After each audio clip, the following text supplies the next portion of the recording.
halters in there. We're going to wander around the fence. Now the next part is about how to move the herd. Okay. Yesterday I was screaming at you guys to make more motion because the intensity of the herd was high, so the pressure has to match the intensity to make a difference. This morning the intensity is going to be quite low. So when you go in and you guys start asking the horses to move, what's really important is rhythm.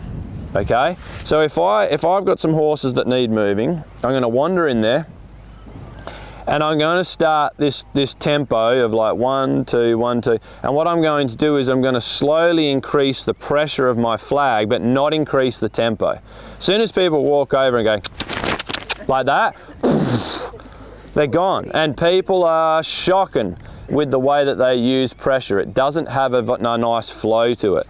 You need to use a rhythm that has somewhat matches the horse's footfalls of the walk, okay? So if I do this, 1, 2, and they turn and they start walking, the moment the horse turns away from the pressure, I must what? Stop. Now if they walk away and they trundle towards the middle and in 10 feet they stop again, don't go straight away with a large phase. It's gentle and then firmer and then firmer, and then as soon as they move, it's stopped. Harmony and moving herds like they're water is actually a really difficult skill. What most people do is, like they're driving, they accelerate, brake, and then the freeway ends up doing what? Right? That's horses is very similar in the sense of you've got to create motion, and when they're flowing, no pressure. Build pressure. When they're flowing, no pressure, so that they all just walk to the middle and they don't collide in the middle and start to play dominance games. They're going to do that anyway. They don't need us to amplify it. Is everyone clear? One more thing is, if there's horses on your right, I want you to use your right hand, and when they switch and go over the other side, I want you to use your left hand. A lot of you are going to be tempted to do this.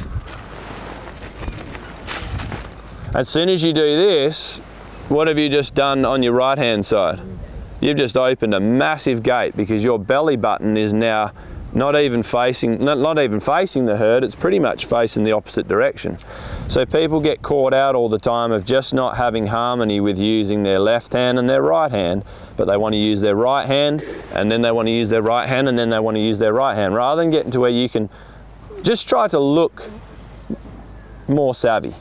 All right, try to get it to where the first few minutes of the session I'm just not going right, because there's a bit of chaos in the herd. We're here to torment you. I know. Well, yeah, I've already had a week of torment, so no. Make it a nice group. But you didn't say we're the ones that have to be pretty perfect. No. When we signed up. No, I didn't. But you have to be by the end of the week, though. All right, I can accept that. Not so much perfect, but progressive. Yeah. Let's have it to where you're better. Okay. Then once we've got the herd in, keep your wits about you. Do not let the horses seek out the marshmallows and go, hey guys, you see those two over there? Yeah. They'll let us go, right? Have them look at you standing there leaning against your stick, and the horse goes, I ain't getting out of that, because if they do, I'm going to be prepared. Does that make sense? Yeah. And horses will sniff out the weakest link. Okay? And like I said, it might not be your horse, but it might be a horse that kind of knows where their limit is and where your limit is. Very good?